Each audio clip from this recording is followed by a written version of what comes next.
Marywood University. This is TVM's coverage of the first Atlantic East Conference men's tournament. Tonight, it is the semifinals. It is the Marywood University Pacers, the number 2 seed, and the number 3 seed Marymount Saints. Hi everyone, along with Shannon Wood, I'm Brendan Murphy. A pleasure to be with you this evening. The Pacers have suffered a big loss, and it's still a little bit of a question as to how long he's going to be out, because Tip Schwartz got hurt on Saturday with a right knee injury, and we're unsure of the severity because they wanted to hold that information. I don't know, but we'll find out hopefully soon. Yeah, and that's definitely very unfortunate for the team and also for him, as it's his senior year and his last season. Jack DeGroot is going to get the start for Tip Schwartz tonight, and it could be one game, it could be the rest of the season, we don't know. But the team is ready to go. I was talking to Coach Mastriani along with several members of the team. They're all ready to go. They're all fired up and ready to play tonight. So with that, let's take a look at who's in the spotlight, and we are going to start with Tone Cockrell, who had himself a day against Gwynedd. After Tip got hurt on Saturday, Tone went out and put up 20 points, 8 of 9 from the free throw line, and he picked up 3 boards as well and knocked in 2 3-pointers. And I have to say, I feel like he's been the Pacers' 6th man all season. Does a great job coming off the bench, always performs every time. And now let's take a look at Jack DeGroot, the next man up for Tip Schwartz in the starting lineup tonight, averaging about 8 points a game. But on Saturday, he put up 12 points, 4 rebounds, hit 2 threes, and he came in and played a season-high 26 minutes in that one. On the other side for Marymount, we are going to be watching the inside matchup of Jeremy Ringland and Ryan Albert. Ryan Albert put up 12 points and 9 boards in the meeting last Wednesday night, and he had 10 points and 8 rebounds in the opening round. As for Ladarius McCord, he averages about 10 points a game, had 15 last Wednesday night, and had 5 points and 6 boards, but also 5 assists against Immaculata, which was a big performance for him. He played very well for the Saints. So we are just about set to go here at the Inslaw Arena. It's the Atlantic East semifinals. It's the Pacers. It's the Marymount Saints. The starting lineups and the opening tap are coming up.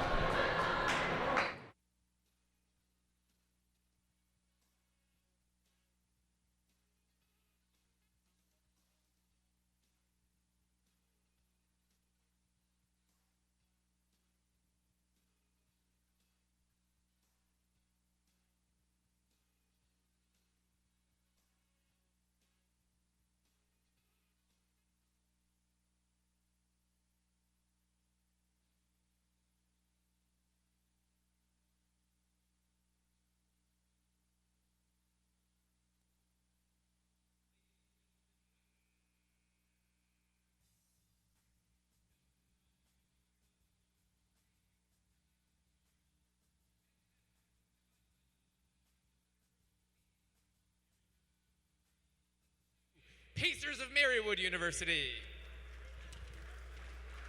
Our officials for today are John Layton, Daryl Giles, and Andrew Maroda. At this time, we ask you to please rise, if able, and remove your caps as we honor the United States of America with the playing of our national anthem.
Our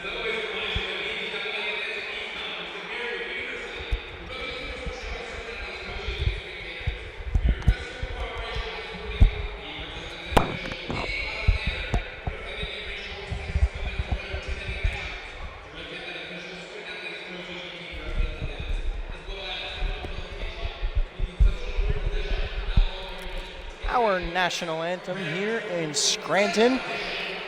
What a night it is for basketball. We were moved back about 24 hours after the ice storm yesterday. And here we are, ready to go. Marymount has taken the long trip up I-476. And here we are, so let's take a look at the Marymount Saints starters. And we are going to start with Josh Giardina, a 5'11 junior, number 5. Tyga Walker, the 6' junior, number 2. Steve Etienne, the 6'2 sophomore, number 15. Ladarius McCord, the 6'2 junior, number 5. And Ryan Albert, the 6'7 junior, number 21. And for your Pacers, the only shakeup is Jack DeGroot in the lineup in place of Tip Swartz. But here are your starters. It is Donovan Catchings getting the start at 1 guard. The 5'9 sophomore, number 2. Zach Tinkham at 2 guard. The 5'9 junior, number 4. Jack DeGroot in the lineup for Tip Swartz. The 6' sophomore, number 21. Jaden Roden, the 6'2 sophomore, number 24. And Jeremy Ringland, the 6'8 senior, number 33.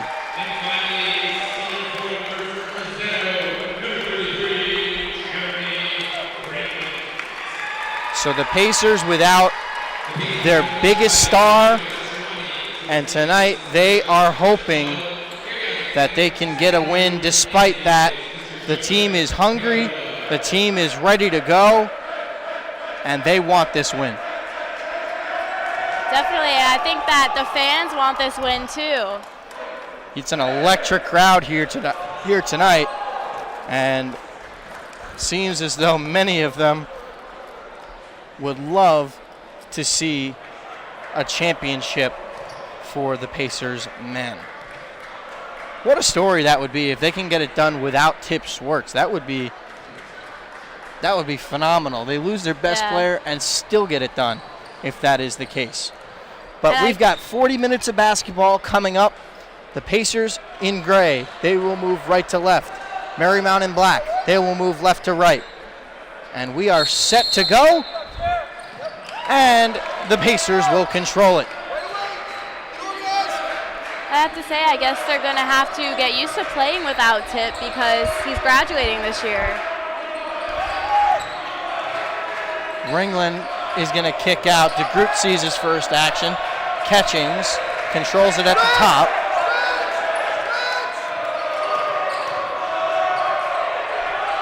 Tinkham has it stolen away.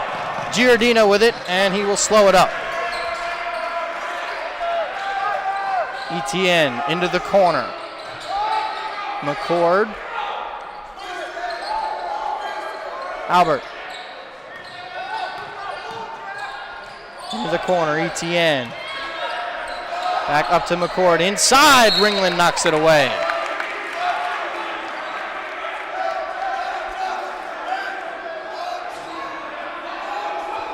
Definitely going to be keeping up with some other games in the Atlantic East Conference. We have the other semifinal in the men's bracket, Wesley and Cabrini. We will show you that men's bracket in just a little bit. But on the women's side, it is the Pacers women down at Cabrini in the first game.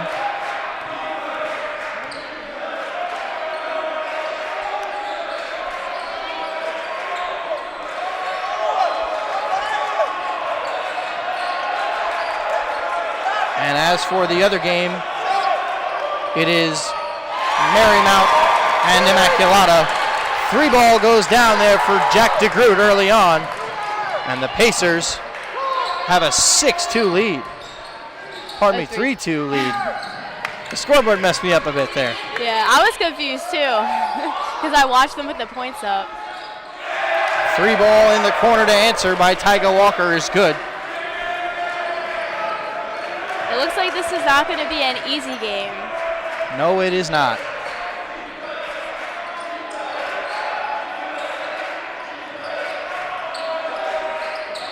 DeGroot over to Tinkham. Roden inside, had it and lost it. Gets it back. Gotta go! Quick update on the women's game. It is the Pacers leading Cabrini 5-2 with about 3 minutes played in the first quarter. Jack DeGroot inside keeps himself on the board. He's got all 5 of the Pacers' points, and it's 5-2. I think that tonight is really going to be a chance for him to prove himself.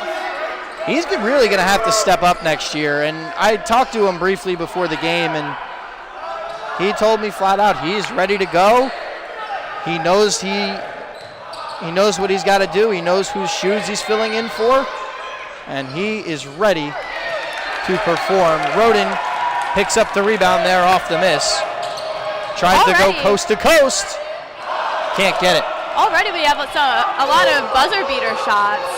Got some good defense going on both ends.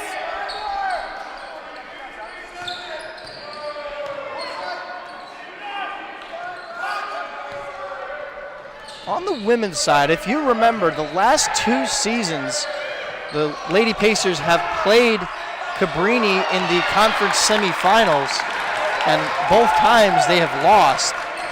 They played at Cabrini a season ago and had a lead by about 10, with about 2 minutes to go, and they couldn't finish it. That game ended up going into overtime, and they went on to lose. But they are motivated. They are hungry. They want to win, as do the men. And DeGroot has 7. All 7 of the Pacers' points belonging to the young sophomore.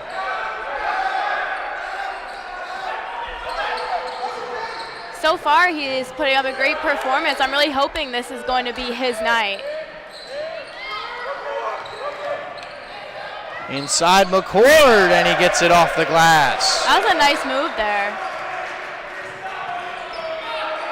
Good job by McCord off the glass there. Going back to the women's game against Cabrini, I have to say that, Cabrini really are our rivals here, and I think that really psychs them out, and I think that they do have the ability and the team and the skill to beat Cabrini, but mentally, something always trips them up. Great job by DeGroot to tip it to Tinkham, and the Pacers get it back. Tinkham's going to drive baseline and into the arms of Etienne. Etienne drives. Lay-in is good. Steve Etienne gives the Saints the lead.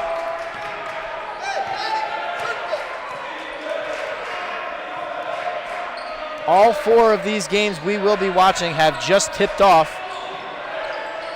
Ringland inside gets it back even.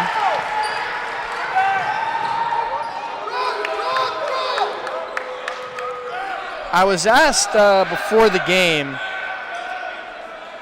I believe it was Shane Merrifield who asked me, if I remember correctly. He asked me what my outlook was, what I'm thinking for this game. And I said to him, I absolutely think it's going to take at least 70 points to win this game. Yeah. And the way the score is going right now, 70 might even not be enough. Yeah. Nice off the glass that time for Walker. And it's 11-9.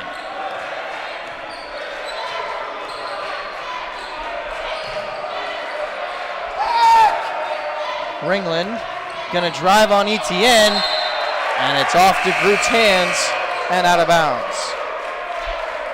I think the most exciting thing about the conference play and the playoffs especially is that there are 4 games going on right now, and we're watching all of them because they're all important, and the other games even affect the Pacers, because if the Pacers win, that affects where they're going to be playing.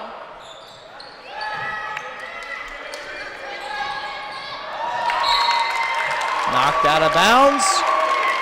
And Pacer ball. Into the game for Marymount, you have Brandon Rogers, a 6'3" senior, number 11. Along with Rowie Stern, a 6'3" freshman, number 1. 3 ball, Zach Tinkham, Pacer lead 12-11. Pacers out in a 3-2 zone here early on.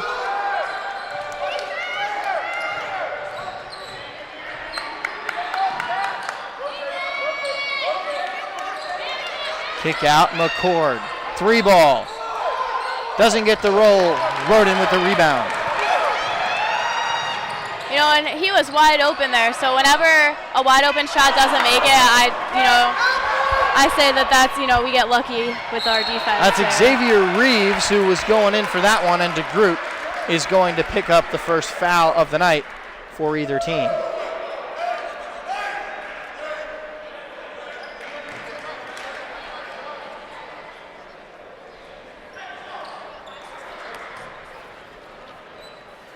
That'll send Xavier Reeves to the free throw line.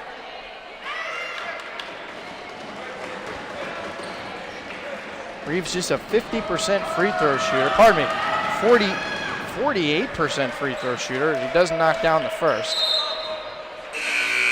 And here's our 6th man, Tone Cockrell, into the game for Tinkham.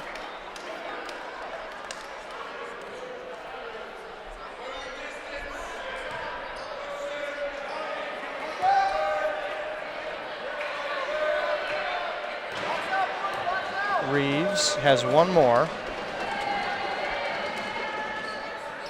And he gets a friendly roll.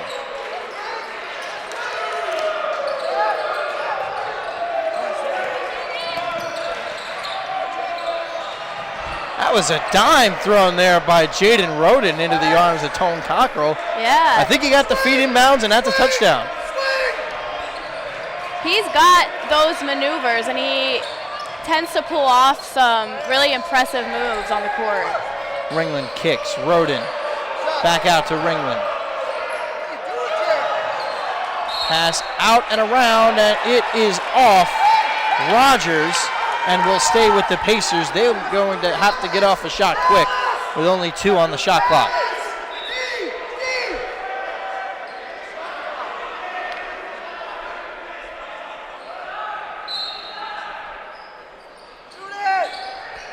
Three ball by Roden doesn't go, and that was McCord who knocked it out of bounds, and the Pacers will keep it. It's our ball, right?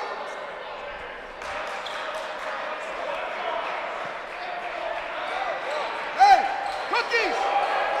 It is 13-12 in favor of Marymount. Cookies! Pacers have a fresh shot clock. Catchings, drives, and is stripped into the arms of Rogers. McCord flying up the floor. No good. And Etienne couldn't get it. Pacers got numbers. Roden inside. The acrobatic finish is good. What a play. Marymount is playing some tough defense tonight. Very difficult to break through and find any good looks. Well, they are one of the better defensive teams in the conference. They only allow about 68 points a game to their opponents. Roden tried to cut off that pass, but it gets it into Reeves, and Marymount retakes the lead. I believe that's the 6th lead change already. Yeah, this one, I have a feeling, is going to be a nail biter. Off Marymount. Tyga Walker is back into the game along with Josh Giardina. McCord heads to the bench along with Etienne. Adam Busada is in for the first time for the Pacers. A 6'4" sophomore, number 12.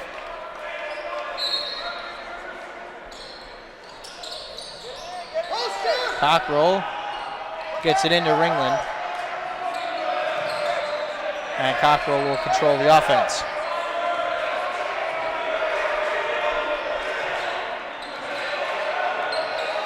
Cockrell is going to drive, gets stripped, but Busada ends up with it.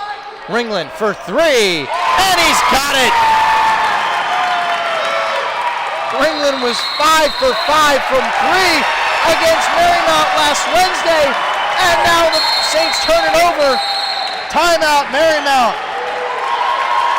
The crowd is excited on this one.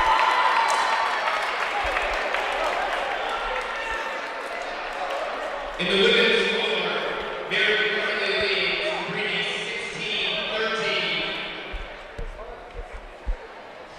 And with that, let's take a look at our men's bracket and see what that looks like. So it is the Pacers and Marymount and Gwinnett and Wesley. Once again, thank you to the Atlantic East Conference for making these very cool looking brackets. I like the format a lot. It's better than anything I could do because I'm not a graphic designer. Yeah. But the winner of these games will play in the championship game this Saturday at 2 o'clock. If Gwinnett wins, they host no matter what. If the Pacers win and Wesley wins, the game will be here. If it's Marymount and Wesley, the game will be down at Marymount.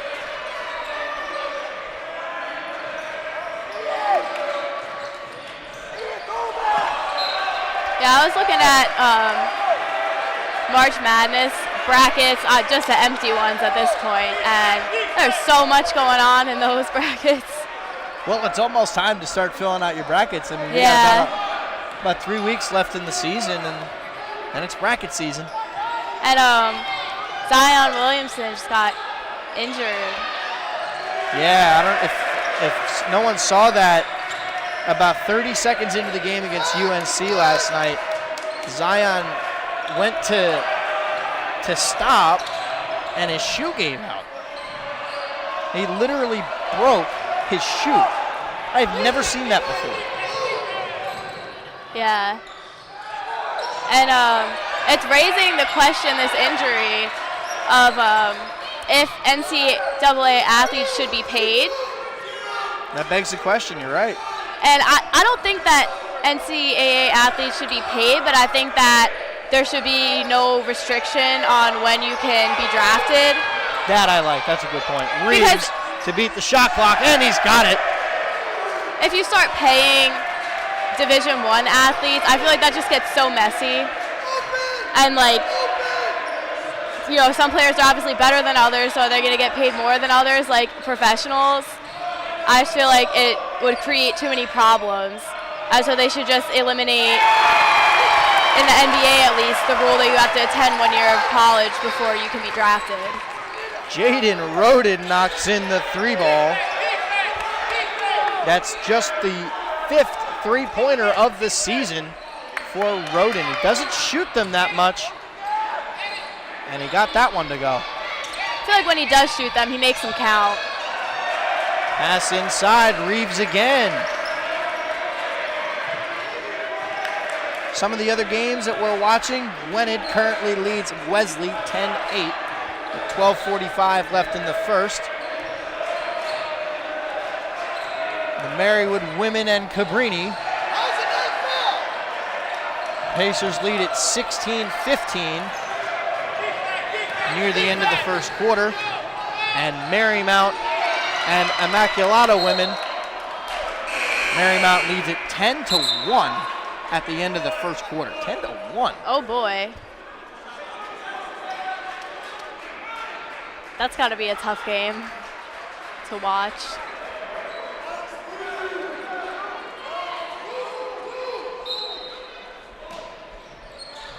They get it into Reeves. Kick out. That's Rogers. Inside, stolen away. Cockrell trying to go coast to coast, and he's going to be fouled.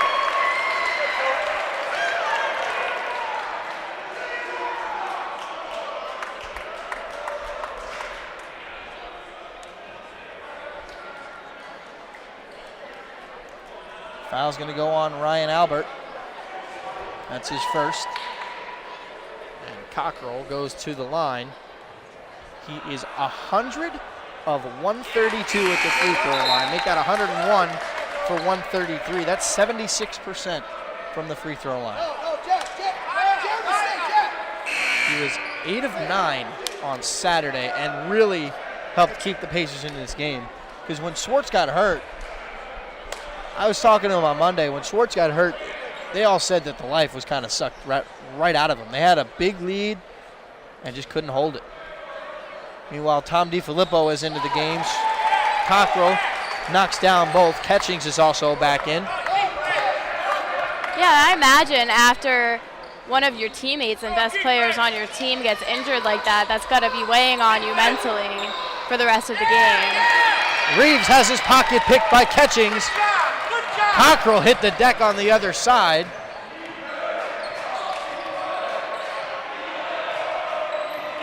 Catchings running the point.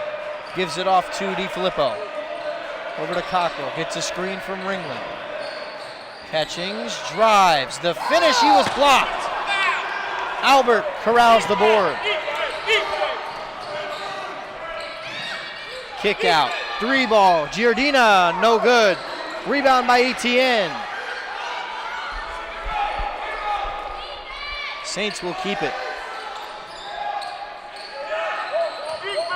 Albert backs down on Ringland. The sky hook is good.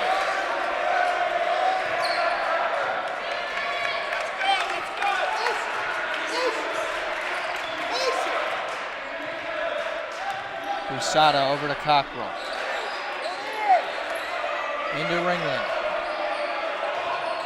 Kick out. Cockrell. 3 ball. Got it! Arrows out. Cockrell's got it. 1-point lead. I have to say that when the Pacers take 3-point shots, the team is pretty good overall with 3-point shooting. Well, they are the second best 3-point shooting team in the conference, and you can see why. But a lot of their 3-pointers right now are sitting on the bench in the person of Tip Swartz. Yeah. Usada inside. And I think that as a team, the Pacers are smart about the 3-pointers that they do take. They don't try to risk it very much. Walker. In. Albert back out to Etienne. Walker with it now. 3 ball, he answers. And we are tied again. Partner, I said 70 is going to win this game, and I don't think 70 is going to be enough. Yeah. Usada drives and one. Fouls on Reeves. Usada to the line with a chance for one more. There's a lot of hype and a lot of energy in this gym right now.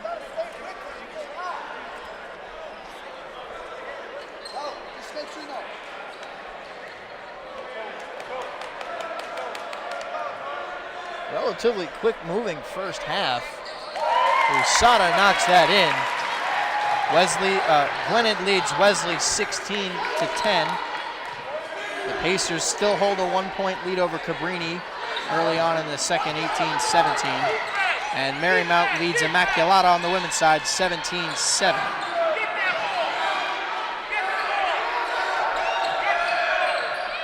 Albert, kick out. Now that's going to be a backcourt. Pacers fans love it.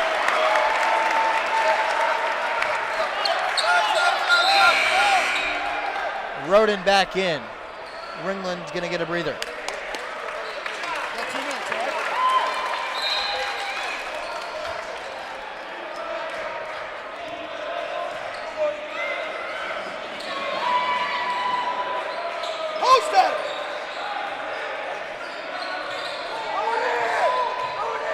Cockrell into Usada.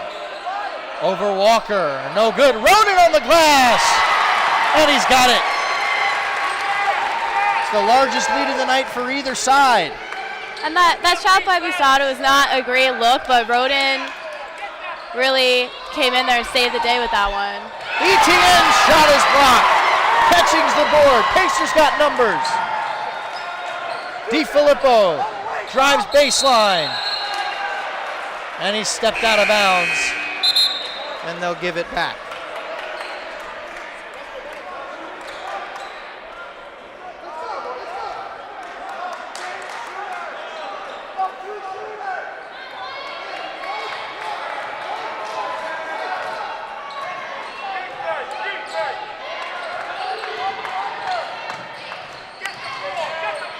Albert inside, he's got the floater.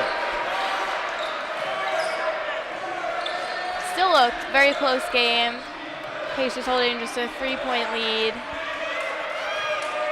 These two teams relatively evenly matched. And we're seeing that right now. Probably going to be the highest scoring game of the night on either side of the bracket. Yeah. Cockrell the floater. He really made that one work. Cross-court pass. Walker. Over to Giardina. Back out Rogers. One more to Walker. He drives. Kicks it out. Pass tipped into the arms of Catchings.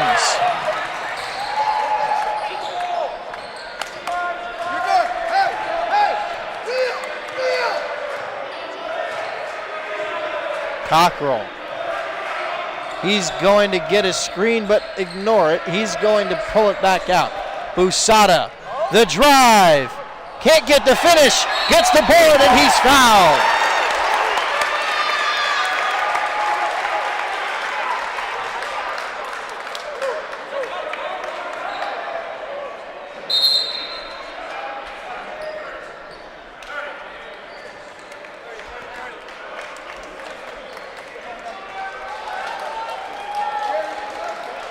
And honestly, this night has been off to a very exciting start. You are right.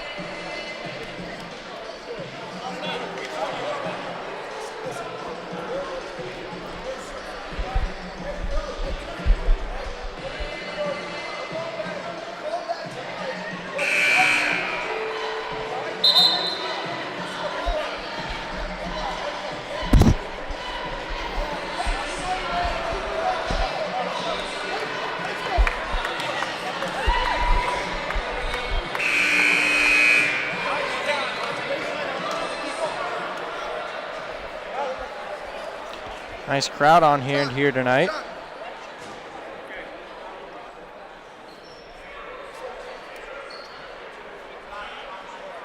The crowds definitely do get bigger the closer to the end of the season it is.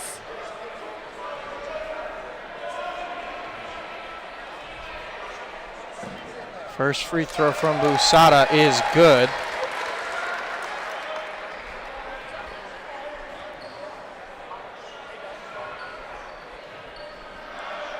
Second one is good.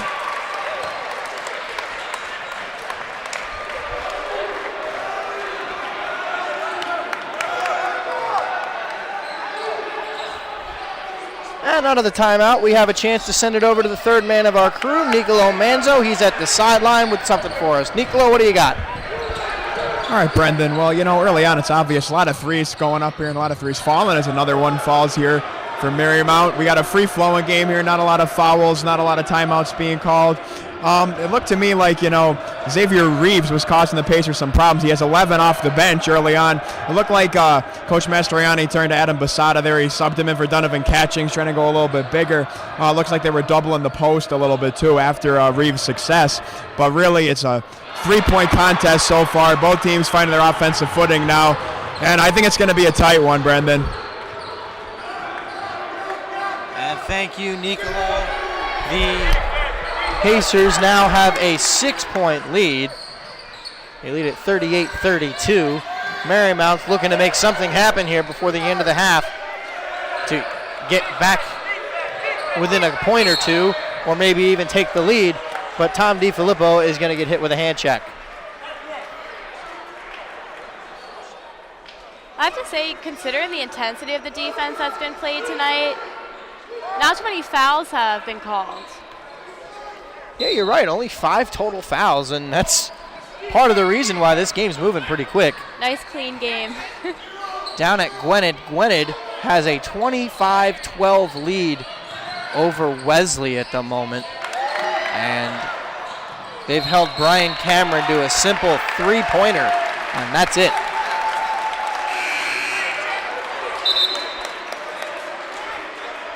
After the turnover, DiFilippo is going to head to the bench. Pacers women lead at 25-22 down at Cabrini.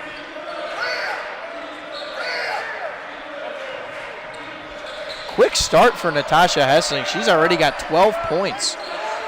Not surprising. As for Marymount and Immaculata, well, it's not close. 22-7, Marymount. At first glance, I thought that still said 1. Catchings missed the 3 ball. Pass inside to Albert. Backs down on Ringland. The turnaround. Got it.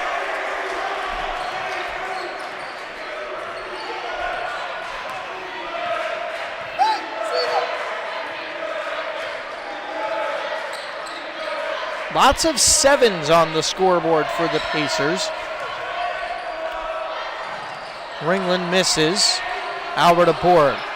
But DeGroot, Roden, Ringland, Busada, and Cockrell all have 7 points. That's a Albert, lucky number, so I'm honest. That makes me really hopeful for tonight's game. DeGroot hit it out of bounds. So it's going to stay with the Saints. I feel like that's a sign. Lucky 7s. Good thing it's not 6s. Oh, at this Catholic university. Steal by Roden, and he gives it right back. Albert going to drive. We're under a minute. We're actually at 31 seconds. Inside, moving it around. Walker missed it. Cross court. Giardina for 3, doesn't get it. McCord the board, and into the arms of Zach Tinkham. That whole possession was just a struggle for the ball. 10 seconds on the clock. Roden drives and kicks. Tinkham for 3. He is fouled.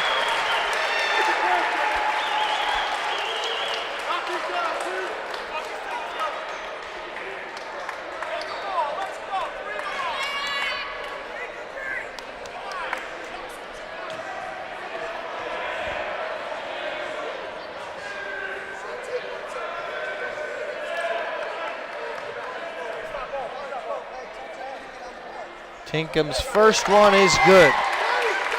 Tinkham shoots it at 70% from the free throw line.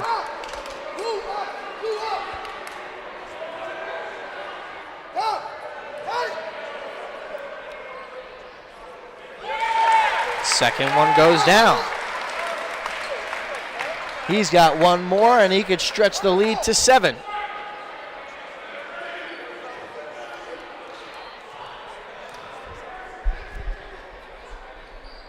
And he's got it.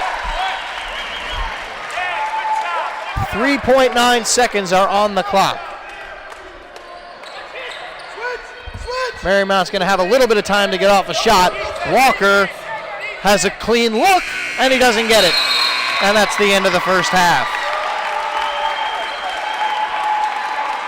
So 5 7s and a 6 on the scoreboard for the Pacers. DeGroot, Roden, Ringland, Busada, and Cockrell all with 7, and Tinkham's got 6. Gwynedd leads at 34-17 over Wesley. The Pacers women 32-24 over Cabrini at the moment. And 27-7 Marymount over Immaculata on the women's side.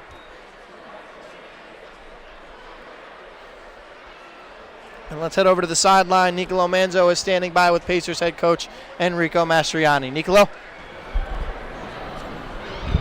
right, I'm here with Coach Mastriani. Coach, so back and forth first half there. It seems like lots of threes going up, lots of threes falling. Did you anticipate this kind of a free-flowing, quick kind of a game tonight? They usually don't play that fast. I think they saw an opportunity that they wanted to expose and see if they can get up the floor on us, but we kind of wanted to play that way, so I think it works into our hands. I hope we can sustain it, keep it going. So are we going to look to push the pace a little more in the second half? Well, we're opportunistic. We always are. When we see an opening, we're going to take it. If it's not there, we tell our guys ball control is important. We had a couple turnovers, but it's not anything to be worried about. I think our guard play is really good right now. We're doing a great job of maintaining possession. And I know they're a good shooting team, but it looks like you were kind of doubling the post there a little bit, some late doubles. So you're looking to force them to shoot outside a little bit? Again, we're picking our spots. There's certain guys you can leave to help in the post. There's certain guys you can't. It's in the scouting report. We just can't make a mistake. We got to know who our personnel is. Thank you very much, Coach. Good luck in the second half. Brendan, back to you. Nicolo, thank you. We are at halftime here at the Insulaco Arena. 41-34 is our score. The Pacers lead it. We'll be right back.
And welcome back to the Insulaco Arena. We are at halftime. The score 41-34 in favor of your Pacers.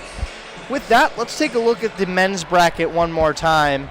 And as we do that, I will read over some scores again. Gwynedd and Wesley. And let me see if with his updates, because I need to get back on the Wi-Fi here. I love college Wi-Fi. Every time you leave a building or open and close your laptop, you have to reconnect. Yep. All right, actually, let us look at our first half stats. And what I want to point out is if you look at these numbers, every single stat is almost identical. This is insane. 14 of 27, 14 of 28. 52%, 50%. 5 of 9 3-point shooting, 4 of 9 3-point shooting. Both at 100% free throws. 8 assists each. 14-13 in the rebound battle. 3-3 in steals. 1 block to 2 blocks. 6 turnovers to 7 turnovers. What's going on here? And honestly, even like both teams, these are impressive stats. I'm super excited about the Pacers, 56% from 3. That's a big number. So at the end of the first half, wow. At the end of the first half down at Gwynedd, and as we're going to get a look, let's get a look here at the men's bracket. As we look at that, Gwynedd leads Wesley 48-20 at the half. That has got to be a tough game to watch. 48-20. So Gwynedd has come out shooting. Let's see, Kubich has 13, Sommers has 12, Spencer's got 10. Wow. 3 guys in double figures at the half. How about Kevin? Wow. They game plan really well for Brian Cameron. Yeah. Cameron, I believe, had about 48 points, something like that in the first round. Yeah. So the fact that he's got only 6 at the half is surprising. As for the women's bracket, both let's see if this is updated. Both games are at halftime. And you see the Pacers playing down at Cabrini, Immaculata, and Marymount. As we said earlier, Marymount, Immaculata, it's not even close. Marymount's got a 25-point lead at the half. As for the Pacers, 3-point advantage at the half.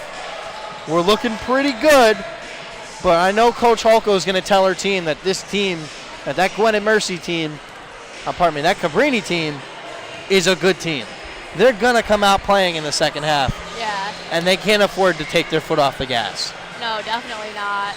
Especially, only a 3-point lead, that could be one play, one shot. So you would not want to be taking your foot off the gas anyway. I personally feel like unless your lead is like ridiculous, you should probably just never take your foot off the gas. Just be safe.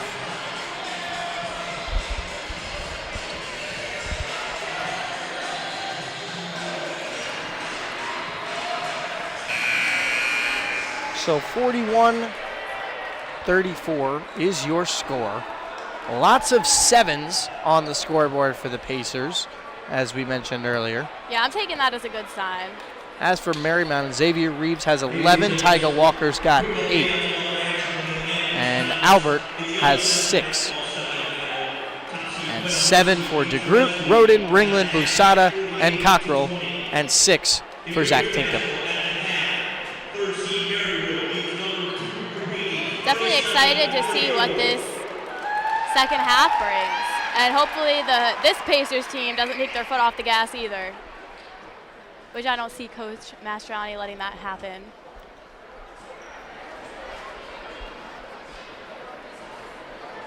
What I've seen, though, looking at the bench during this game, is I've seen a lot of Tip Schwartz getting up and getting in guys' faces to make sure that they hold themselves accountable, and he's almost becoming a coach on the bench.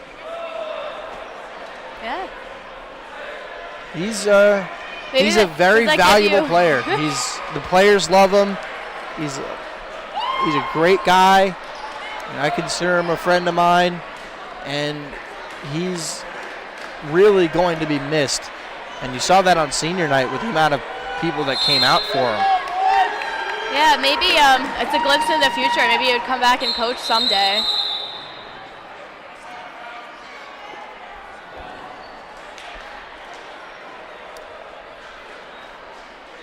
So for the second half, Marymount will move right to left in the black.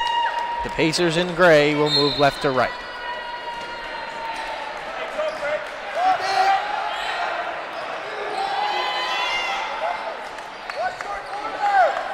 Let's set the floor for you for Marymount. And it is Tyga Walker out there with Josh Giordino, Ladarius McCord, Steve Etienne, and Ryan Albert. It is their starting five. As for the Pacers, they also run out their starting five. It's Catchings, Roden, Tinkham, DeGroot, and Ringland. Shot to beat the shot clock doesn't go. Good defense there by Roden. And the Pacers will get it back with 19:28 remaining in this game. And I feel like both teams are playing great defense, so it's not easy to get a good look. So when you do, you have to really take advantage and make it count. Roden over to Ringland. Ringland backs down, kicks over to back to Roden. Ringland, three ball, doesn't get it. Tyga Walker the rebound.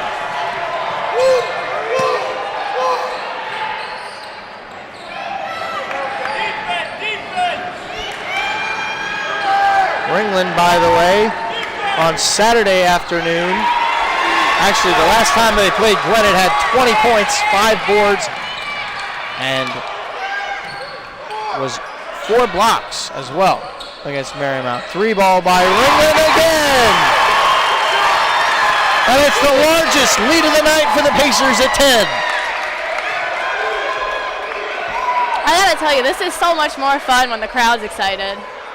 The crowd really gets into it, and this is an impressive crowd, and it's getting over Giordino. Walker, the three ball, doesn't get it, off the top and out of bounds.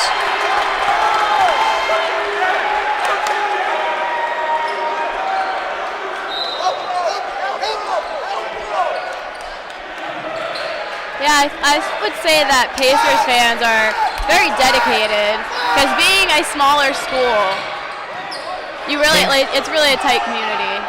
Tinkham's three-pointer goes a little bit long off the back iron. But you think it would be safe to say that this Pacers crowd is rowdy? Oh yeah, oh yeah. It's on both sides of the court tonight. Granted, most of the students are below our game cam right up top. Right below that, we'll see, we've shown you some shots of them earlier. It's another whiteout.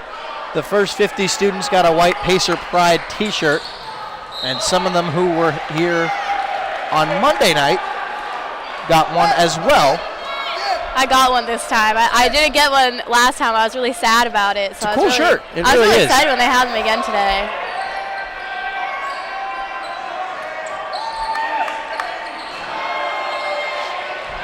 And as it stands, this is likely the final home game of the season for the Pacers. A miss off the back iron. Roden is going to be nearly fouled, but it goes out of bounds, and it's going to stay with the Pacers. But Wesley's got a lot of work to do in the second half if they want to come back down by 28 points. So if that holds, Gwinnett will host the conference championship game on Saturday. Yeah, and that's gonna be hard because considering that they only scored 20 points, so they are down more points than they scored in the first half. It might be hard for them to come back even if the Griffins didn't score at all. Not impossible though. Anything can happen. Oh, of course. But the Pacers women are coming out of the half right now. 37-34 is the score in that game. Marymount still leads it over Immaculata 33-11 in the other women's semifinal.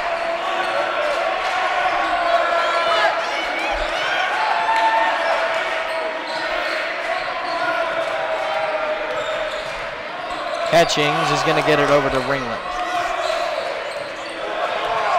Ringland thought about a three, gets it over to DeGroot for three!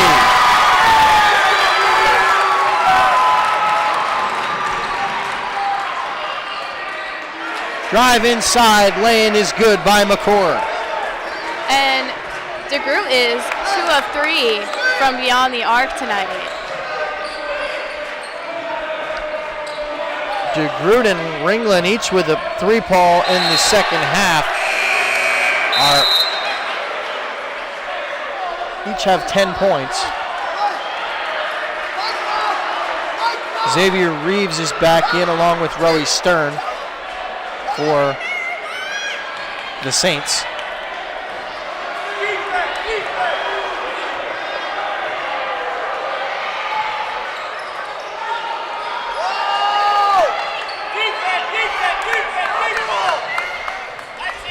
Reeves. ETN back into Reeves. Good defense by Ringland, and he picks up another rebound. I feel like when you can prevent a shot from happening without getting a foul called on you, that is like the peak of good defense. Tinkham pumps and drives, and he finishes. 11-point lead.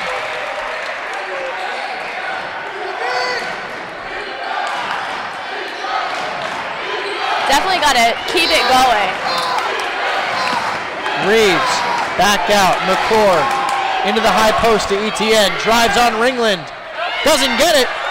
Reeves inside, can't get it on the second chance effort, and Rodin's got rebound number 7.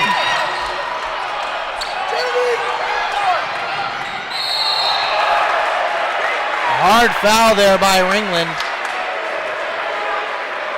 It was a good job to prevent a basket.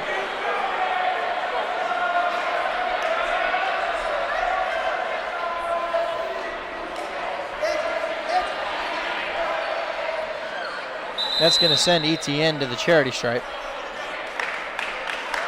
And it'll be a 30-second timeout for Coach Enrico Mastriani.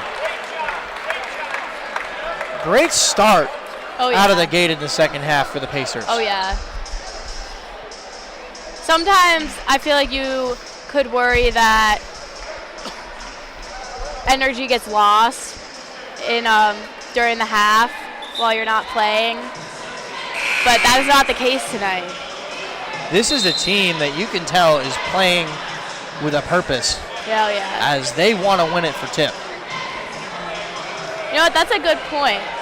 I hadn't thought about that. I had thought about how it's going to be hard for them being without him, but not that it could be motivation for them, you know, to make him proud. I mean, it's not like Tip's not here. He's sitting at the front of the bench. He's almost like an extra coach. Yeah. That just goes to show how much of a leader he truly is of this team. Even when he's not on the court and not able to play, he's still contributing something in a way. Out of the half for the women, 4 points already. Natasha Hessling's got 14 points, and they have a 7-point lead. Let's hope they can keep that going. Down at Gwynedd, Wesley has scored the first 2 points. ETN makes his first free throw. ETN is 75% free throw shooter. He's got one more coming up.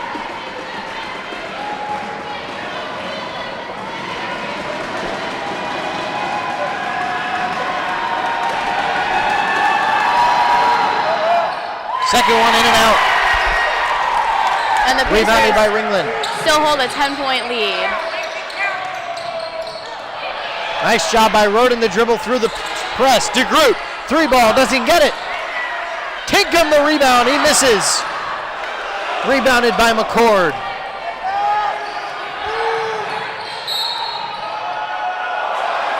A foul again on ETN. Let's see who it's on, and that's going to be on Catchings. That's just Donovan's first. And ETN is back to the free throw line.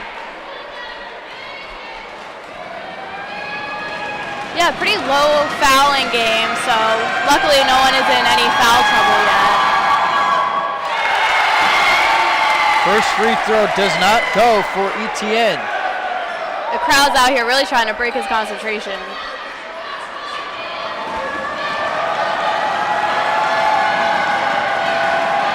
The Pacers, as we know, are the best home team in the conference.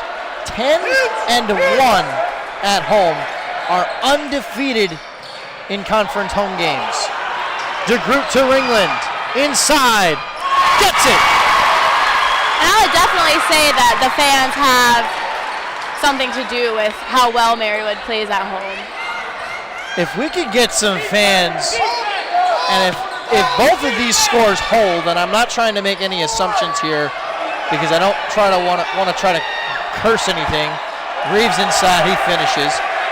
But if this score holds and the Pacers are able to go down and play in the championship game at Gwinnett, the Pacers fans really need to show up in droves to give the Pacers some sort of home court advantage, even though it's a 2-hour ride down to Gwinnett.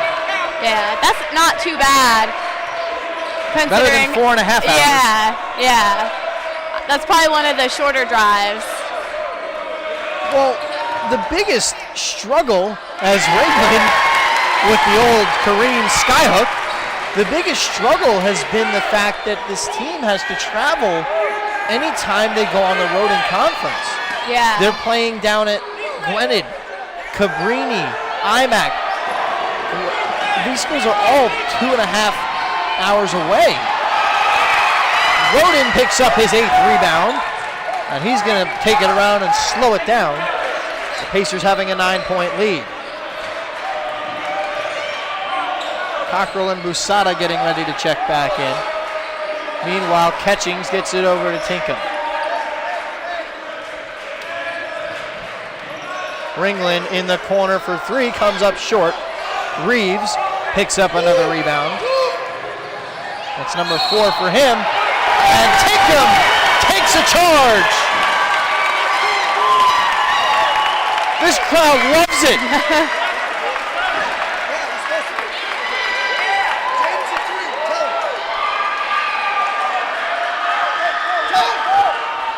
I'd say there's really no doubt about that call.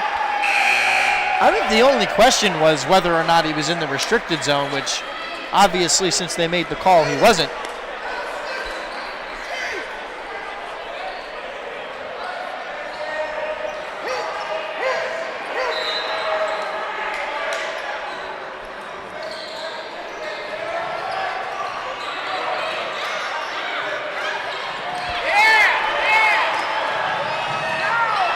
Cockrell tried an alley-oop, and it goes away as they lost it. McCord drives, Roden with the rejection.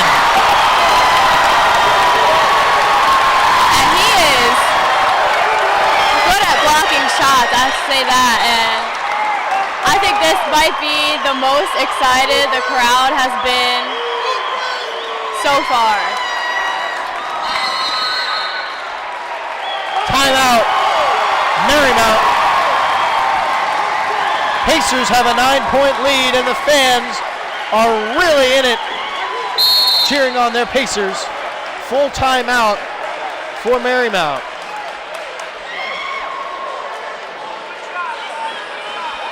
Wow. What a game this has been so far.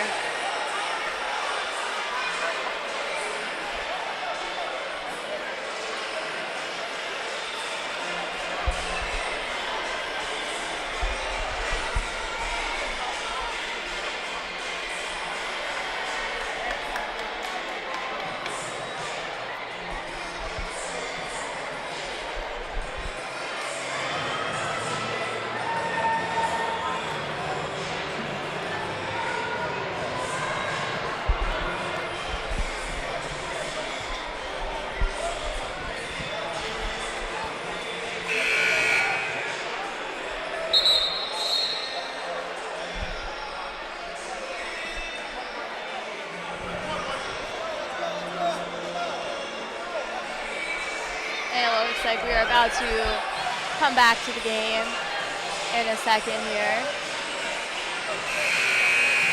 Pacers are going to be coming out of the timeout with a 9-point advantage.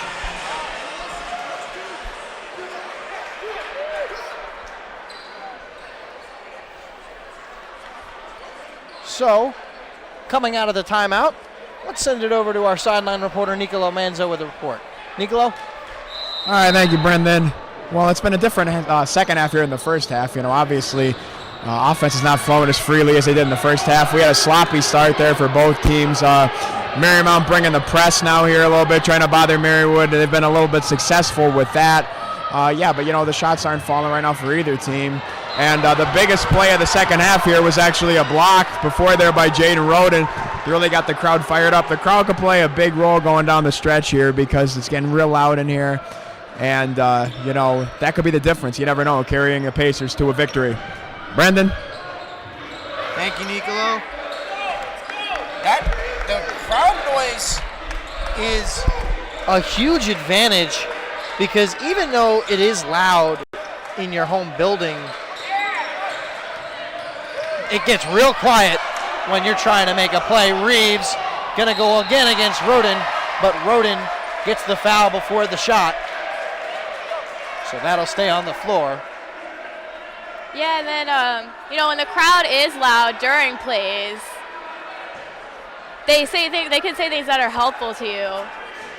When Roden was trapped over on the sideline over there, people were yelling, "Help him!" So. 11:38 remaining. Meanwhile, down at Gwynedd, the Griffins lead at 48-22 with 19:23 remaining in the second half. As for the Pacers and Cabrini, well, Cabrini has taken the lead, 46-45. Reeves for three over Ringland, and he knocks it in. And then Immaculata and Marymount on the women's side. Marymount 45, IMAC 21. Cockrell running sideline, gets it up to Busada. Back to Cockrell, and they can slow it down.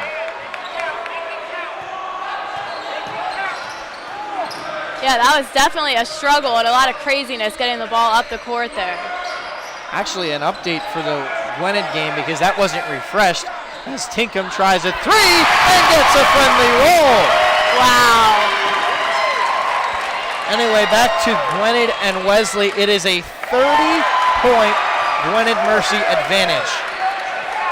So I think at this point, with about 14 and a half left, it's safe to say that Gwynedd Mercy will likely be playing for the Atlantic East Conference Championship down at Gwynedd on Saturday afternoon. Ringland is stripped away by Brandon Rogers. Yeah, I can't help but wonder what's going on with that Wesley team. I know, they're a good team, but they must just be having a horrible shooting night. Three ball doesn't go. Ringland with a rebound. Number 4 on the night.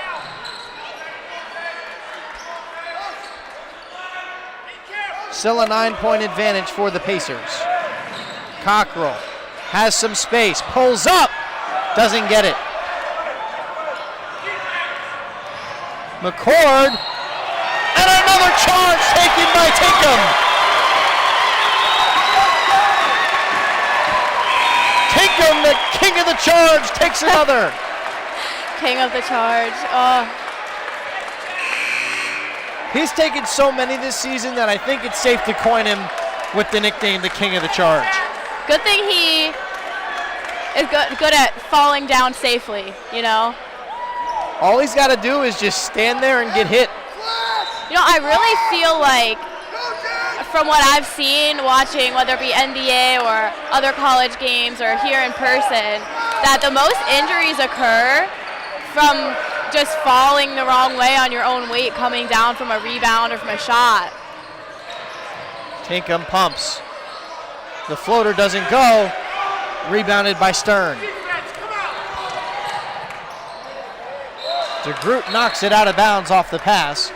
So the Saints will keep it with 9:18 remaining in this game.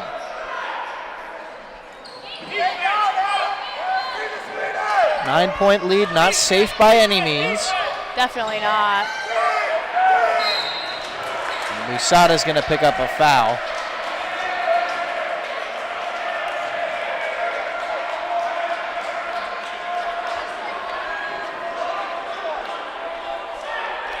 There's a little bit of jawing going on there between Cockrell and Albert, but nothing comes of it.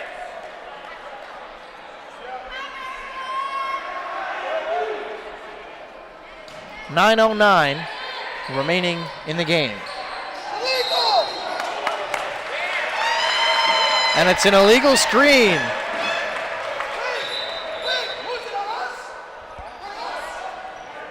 Or was it?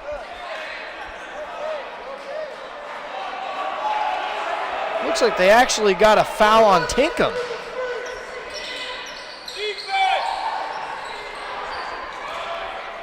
So Marymount keeps it. Albert blocked by Busada, but he did go over the back, and I think he got him on the back. So that's a foul. That'll send Ryan Albert to the free throw line. Albert shooting it at 66% for the season. Well, we're not taking the ball back here. We are making them struggle for it.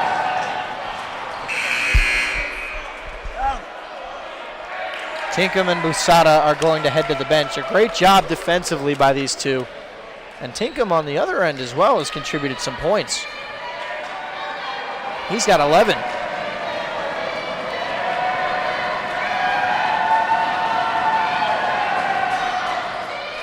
Albert hits his second. So it's a 7-point game after the two made free throws by Ryan Albert.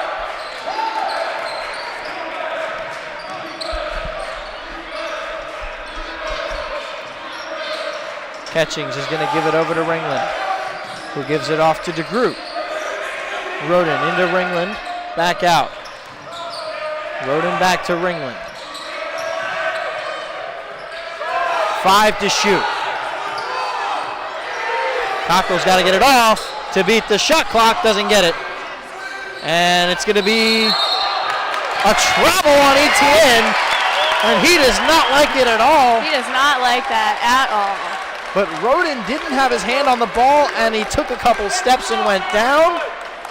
So they got it right. Pacer ball. 7-point game.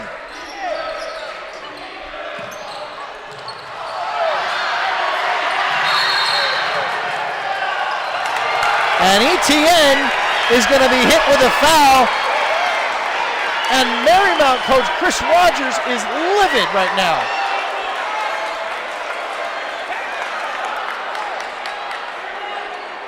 Let's go, Marywood! You could just see the expression on his face as he's pleading with the referee. Yeah.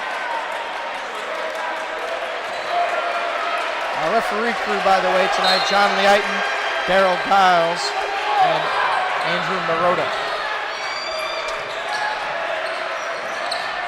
Ringland gets it over to Roden, kicks it over to Catchings, back to Ringland. Ringland's gonna drive, gets tripped up, but they call a travel on what likely should have been a jump ball. I think the refs are out to make everyone all around mad tonight. You know what? I feel like that one could have been a bit of a forgive me call to Marymount because they might have messed it up on Etienne, but Ringland picks up the block. They waited for so long to call the jump ball on that one. Oh boy, we got some extracurriculars going on down underneath the hoop.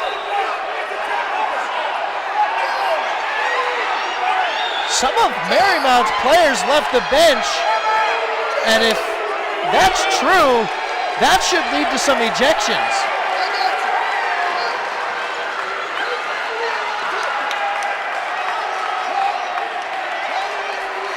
Now here's the real question. Are there going to be any technicals called? Yeah, that's the most wild thing I've seen all season. For sure.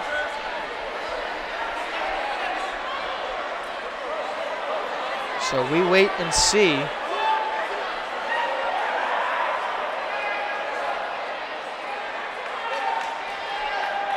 So the referees are conferring, and it is taking a little bit. Marymount, by the way, does get their timeout.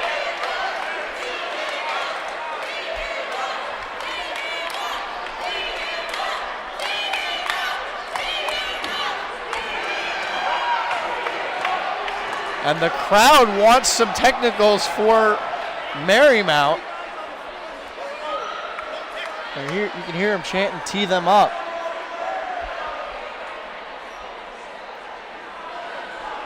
And let's see. I mean, players left the bench like that. They did. I'm pretty sure if players leave the bench and come onto the floor, it might not be an ejection, but there should at least be some technicals called.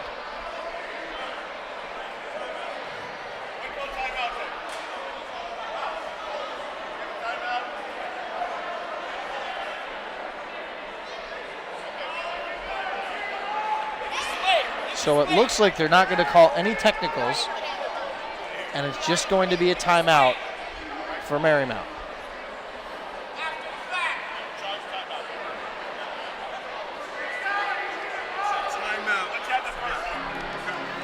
We were just given the official word that it is a timeout, and that is it for Marymount.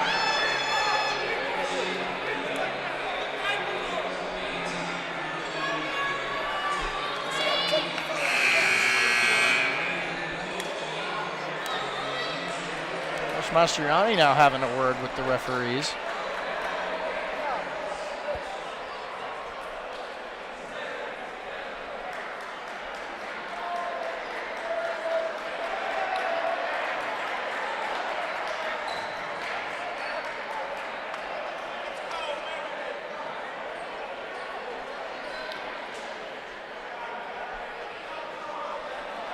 And now the referees having a conversation with the Pacer players. And the coaches are told that it is just the timeout, and we're ready to get back to basketball. I'm not going to complain about that because when you get those situations, you never know what team they're going to call that against. So I'm just happy that we didn't get any technicals called on ours. Stolen away by Ringland.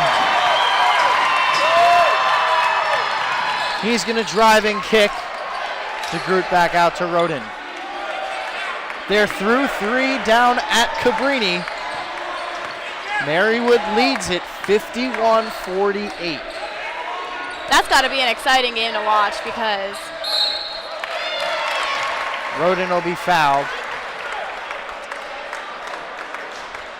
And it just jumped to, was it already 54-48 or did they score again? It was 51. They just hit a three. Yeah.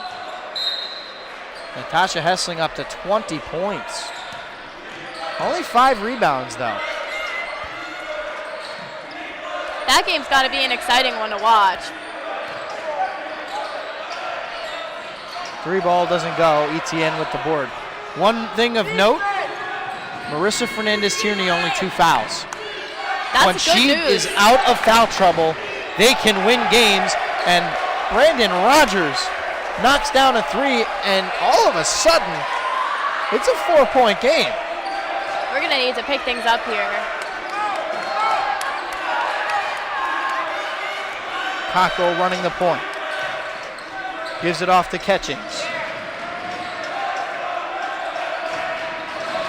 Really need some points here. Donovan looking to make something happen. He's going to get it into Ringland.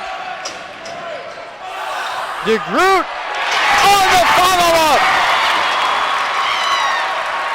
DeGroot, not a big guy, only at 6 foot. But he goes up with some taller defenders and got the putback. But we have a foul on Ringland, and it is a reach-in. And that'll send Albert back to the line. Albert, again, just a 66% free throw shooter. I say that tonight DeGroot is doing a great job showing everyone that he's ready to step up next season. First, that one is good. I think some of the players forgot that it was 1-1. Ringland was the only one who went in for the board, but he made it. Albert will have one more. And it's good.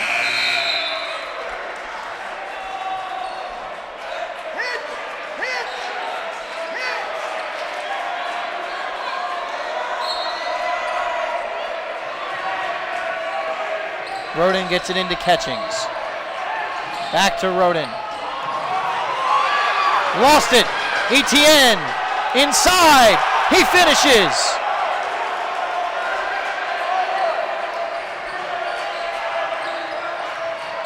Catchings gets it up to DeGroot.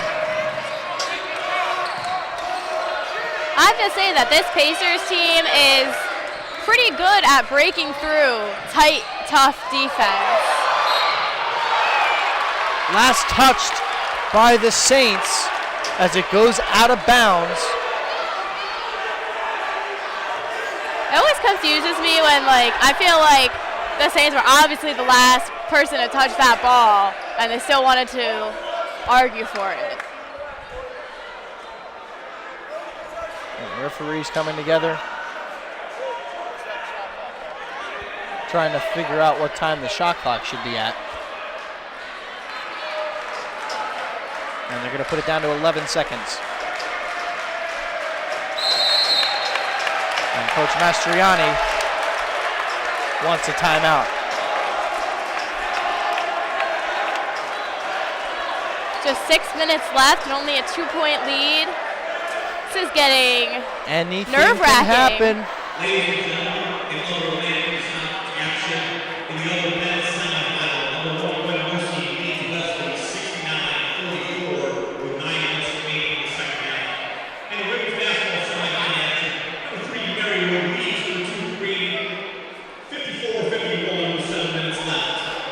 Heard 54-51 announced, but it is 54 all down at Cabrini. Cabrini has stormed back and tied that one again. That's going to be an interesting finish. We got two really good games in the Atlantic East tonight in the semifinals, and both of them revolve around Pacers basketball. Yeah. Very exciting night for us. If only we could have a crew down at I Cabrini. know. Someday.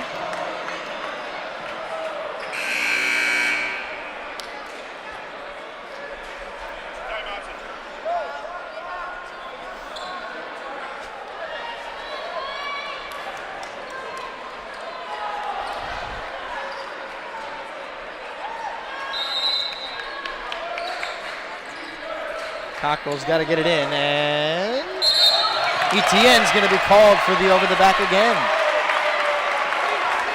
I believe that's number 3 on Steve Etienne.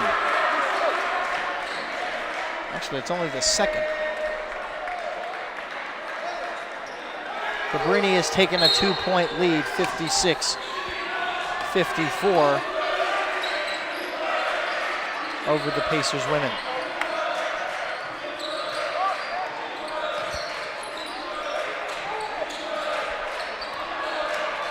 Roden back into Ringland. Backs down inside, tried to dunk, but doesn't get it, and DeGroot will be fouled.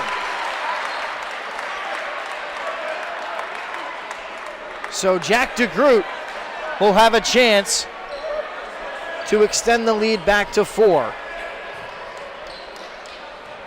DeGroot has struggled a bit at the free throw line this year, 68%. But he knocks in his first.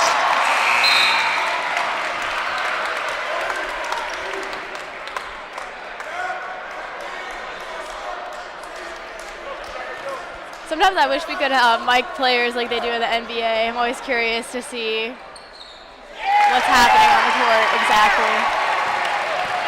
2 for 2 for Jack DeGroot. 60-56. We got to be playing our best defense here right now.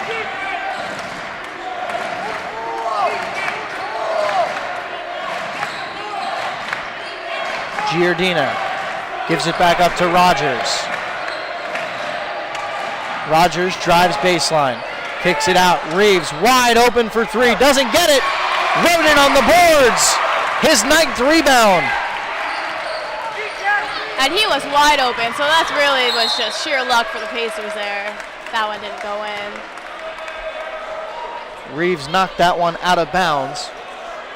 So the Pacers are going to keep it up by 4 with 5:09 remaining. Lady Pacers have tied it 56 all. As for Gwinnett and Wesley, well, Wesley is playing better in the second half, but I don't know if 7.5 minutes is enough time to overcome a 23-point lead. DeGroot kicks it off. Great court awareness by Catchings, finds Tinkham in the corner, but he missed it, and Etienne gets the rebound. Tinkham has not been afraid to shoot the three tonight. He's always been a good three-point shooter. Reeves inside, finishes, 2-point game.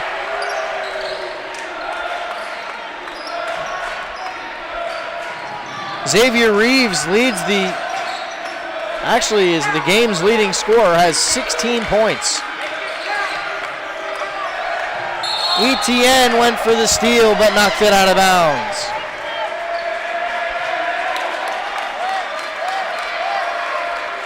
I feel like I probably age a couple months or something every time I sit through a game like this. I get so worried.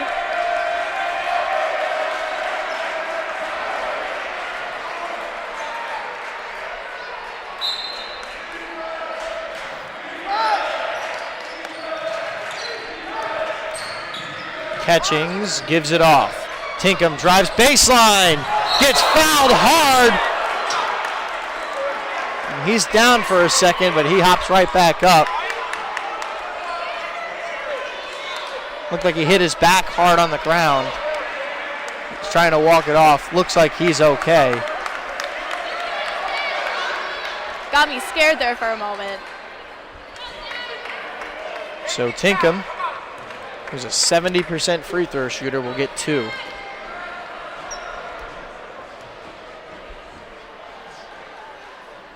In and out on the first one.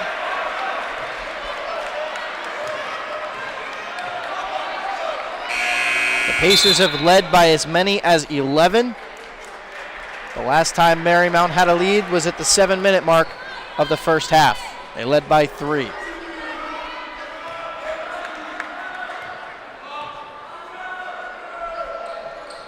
Second one goes. Timeout, Coach Enrico Mastriani.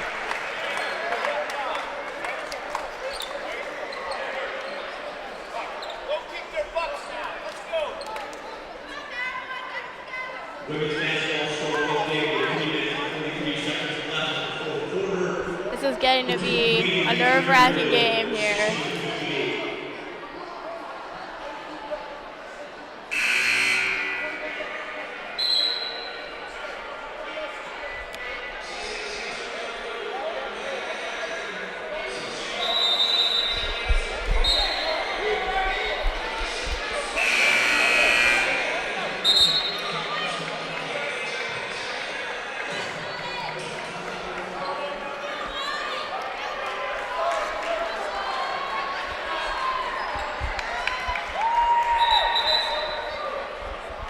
Let's go, Marywood. 61-58 is your score. 4:15 remains in regulation.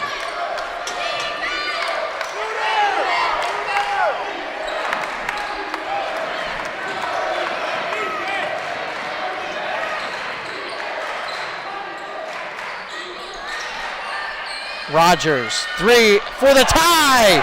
He's got it.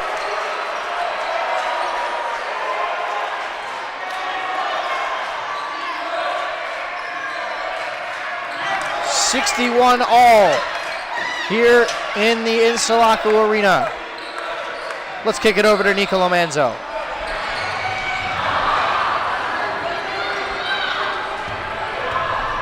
All right, thank you, Brendan. Well, you know, right now it's a tight game, obviously. It can't get any tighter. It's tied. You know, Marymount with that last three, they're tying the game.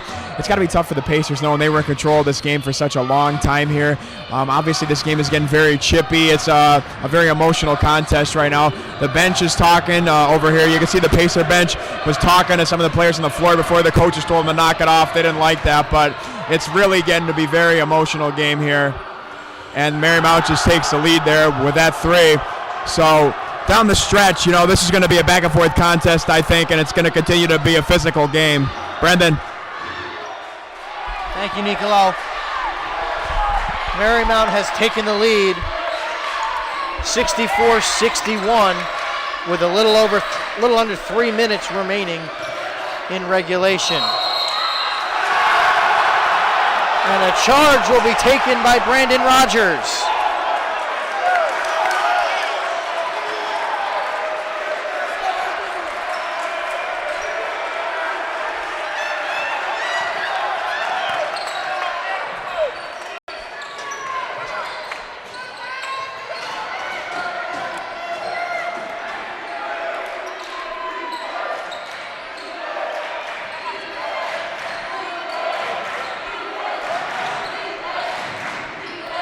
Out. Reeves. Over to Walker. Got to get off a shot, and that's going to be a walk.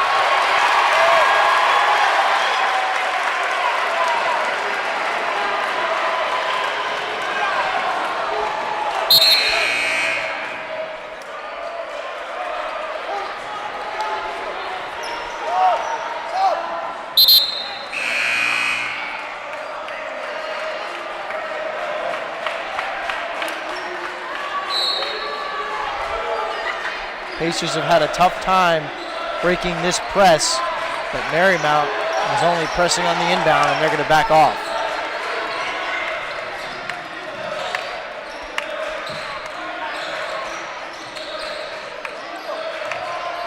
Cockrell drives, gives it to Tinkham for the tie. In and out. Walker with the rebound. It is so hard to see the ball go in and out when it would be the ball that ties the game for your team. A minute 33 remains. 64-61 Marymount. Kick out to the corner to Walker. And Marymount gets a timeout.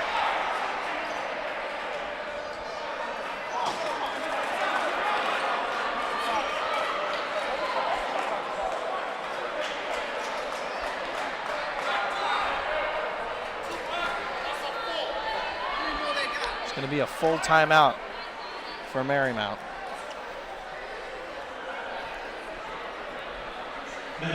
This is tense right now. In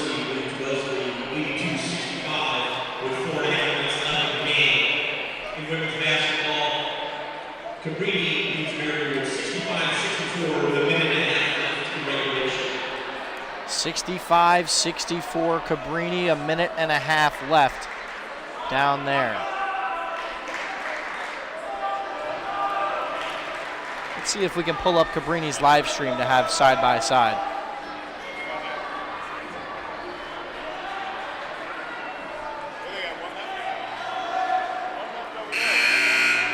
So Marymount has moved on officially. That game has gone final. 56-35. Marymount beats Immaculata. They move on to the Atlantic East Conference Championship game. As for Gwinnett and Wesley, well, the storyline stays the same. Wesley is down by a bunch.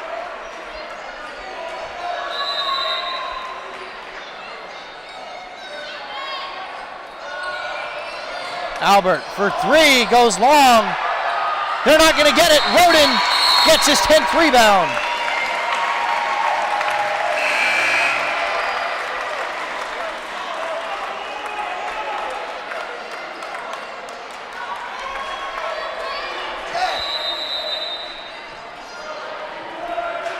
into DeGroot. Over to Cockrell. 1:12 remaining. Really need to make something happen here. Kick out to DeGroot. Back to Tinkham.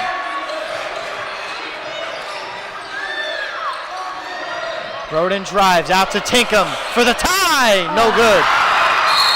And DeGroot will pick up a foul. Probably not a bad one with 53 seconds remaining.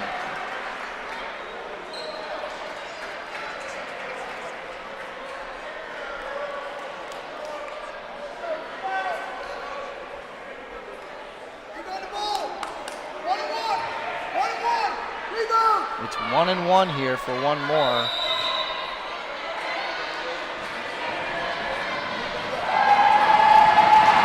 So Stern at the line.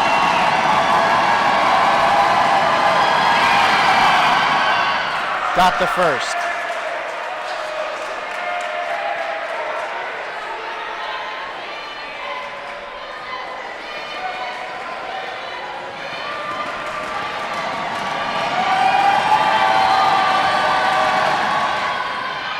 Second one, no good. A rebound for Roden. It's a 4-point game. Roden drives inside, a miss. And into the arms of Walker. Stern.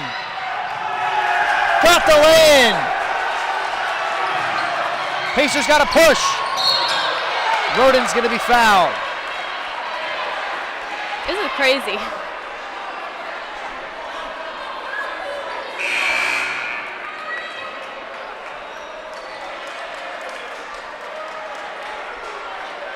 Marymount all of a sudden has a 6-point lead. It's their largest of the night. Down at Cabrini, 67-64 Cabrini, 43 seconds remaining. No good for Roden.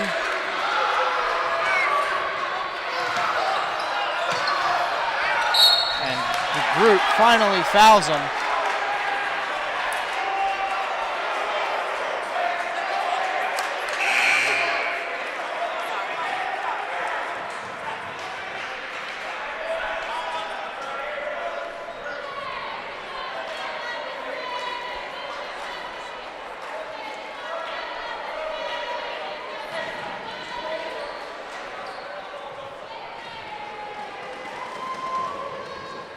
First one, no good. And Coach Mastriani wants a timeout.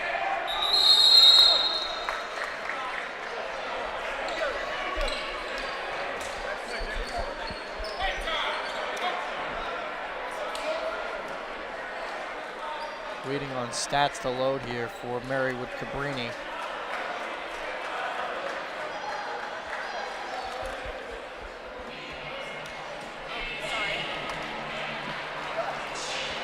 But the Pacers are seeing their title hopes slip away right in front of them as they're down by 6 with 28 seconds left. I don't know. I feel like at this point the chance of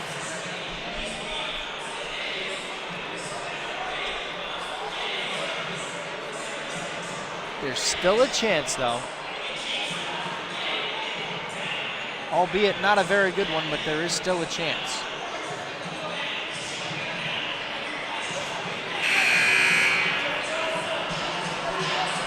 20 seconds are left down at Cabrini. It is still 67-64. this Wi-Fi situation is not good for live updates on these really important close games.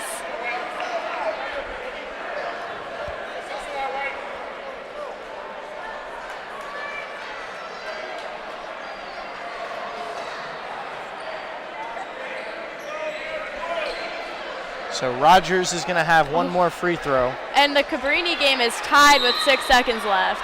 How about that? Emily Theobald hit a 3-ball. That game may be going to overtime. And we've got a push-off. That is on Rowie Stern. And that is going to send, let's see, who's going to the line?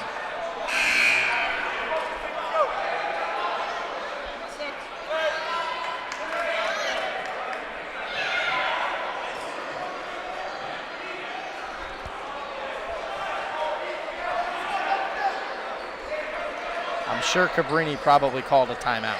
Yeah. So it's Roden at the line for 1-1. 71% from the free throw line.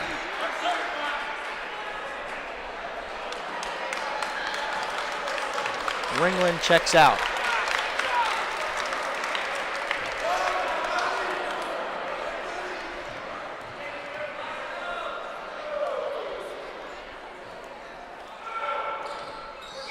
Makes his first.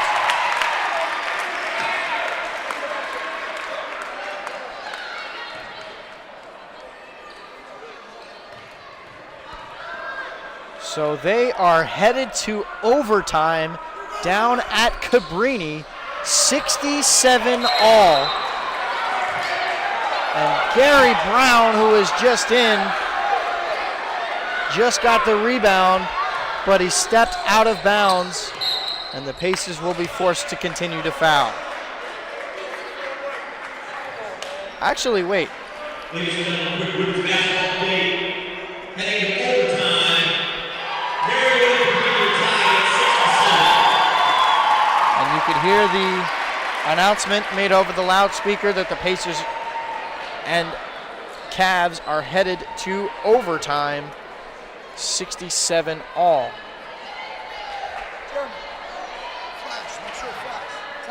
What a story that would be if the women can knock off Cabrini in Coach Halko's first season. First one goes down for Tyga Walker.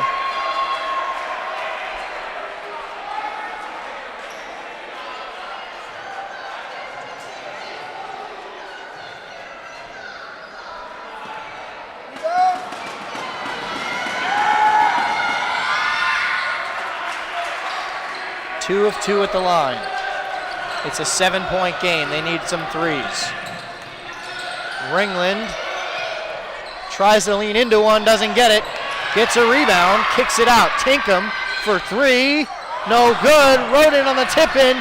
Ringland gets it. But it's a 5-point game with under 10 seconds remaining.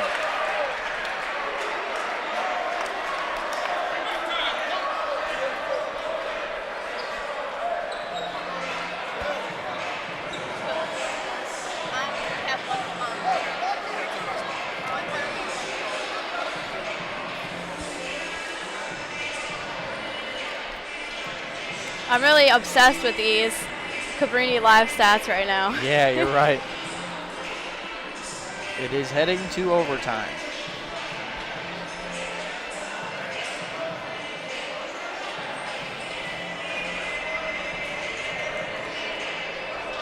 Meanwhile, back at our game, 69-64 is your score. The Pacers led by as many as 11, but the Saints came out shooting in the final 10 minutes. And it's been all Marymount in the final 10 minutes or so of this game. I think that whole jump ball timeout situation got them riled up. Yeah, it seems as though that was the momentum shifter.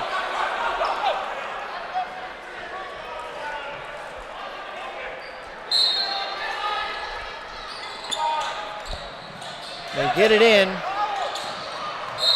and Roden is able to get the foul.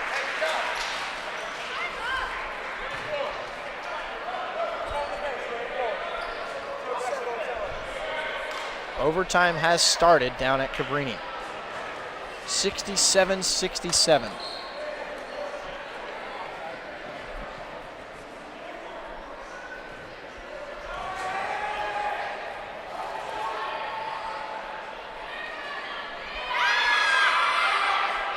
First one is good.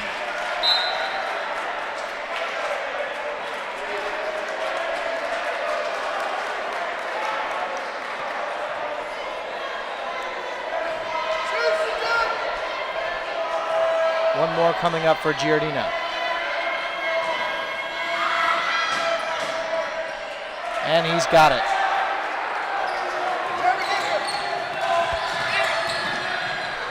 Kicks it over to Ringland.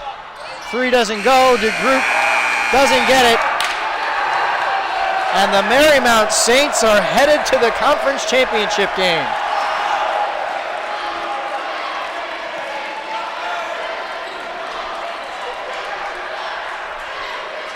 A disappointing end for the Pacers and Coach Enrico Mastriani. 16 wins, a new program record, but this may not be it, as the Pacers could still be selected to play in the ECAC tournament. So there is the possibility of one more home game, but it's unknown.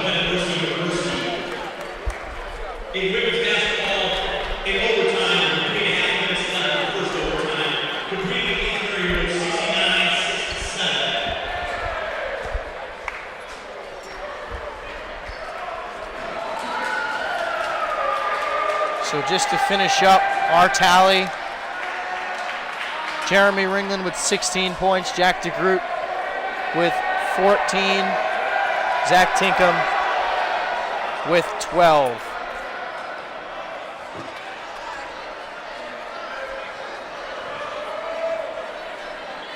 All I can say is what a season it's been for this Pacers basketball program.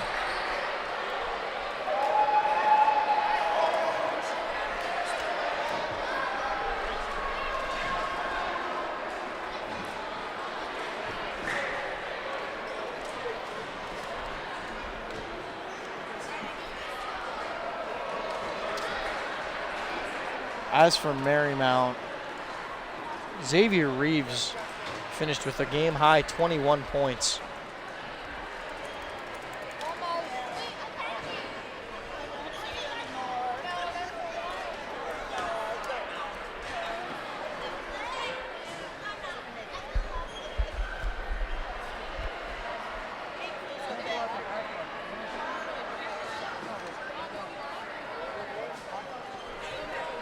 So let's kick it over to our sideline reporter, Nicolo Manzo. He's standing by with Coach Enrico Mastriani. Nicolo? All right. Thank you, Brandon. Thank you, Coach, for taking the time. Sure. I know it's a disappointing result for you tonight. But so what do you think happened just different in the second half? They got very aggressive defensively. I think our guys did their best to try to get offense going. I thought it was a little more physical than it should have been. I think the referees let a little bit go, but we got to adjust to that. And when we needed to make big shots, we just couldn't do it. When we needed to get a stop, we fell a little bit short. They kicked up the effort rebounding in the second half. I think they beat us on the glass in the second half, and that was really the difference. We told the guys going in, defense and rebounding, and those two things in the late minutes of the game failed us. Now, how unfortunate was the timing of the Tip Schwartz injury? Oh. I mean, Tip's irreplaceable. You know that. You've seen him play. Anybody that knows him knows he's going to be a difference in this game. He would have been a difference in Saturday's game, and but that's neither here nor there. My heart breaks for him, but our guys got to press on and got to figure out a way to win. So, we had our best effort. It just wasn't good enough. Well, obviously a good effort. And so how do you look at the season as a whole? I hate to say it's disappointing because I know we set a lot of records, but our goal was to win a conference championship, and we didn't do that. So at the end of the day, we're disappointed with that, but I'm proud of the guys. I'm proud of their fight. I'm proud of their drive and the fact that, they didn't quit. They played till the end, and that's all we could ever ask for. Well, thank you very much, Coach. My pleasure, Nicole. Congratulations on making the playoffs and everything again. Thank you. And Brendan, I'm going to send it back to you. Thank you, Nicolo. And I'd just like to say, if this is the end of my third season here broadcasting Pacer basketball, that it has been unbelievable. A great season for both programs. We're still keeping an eye on that women's game. Let's see what that score is. And at the moment, it is 74-68 Cabrini with 1 minute and 8 seconds left in overtime. So we'll keep looking at that game. The live stats are on the schedule for the women. But if that is, in fact, it for us this season, it's been a great year. It's been a whole lot of fun. And I got 1 year left. Yeah, I had a lot of fun this year. This was my first season on the basketball crew, and I had a great time. I'm honestly so sad that it's over. So, and we don't know that for sure. We could see an ECAC home game, and I really wouldn't be surprised if we have an ECAC home game, but I do want to make sure, if this is our final broadcast of the season, that I just send out a thank you to each and every one of you who watch the broadcast each and every game.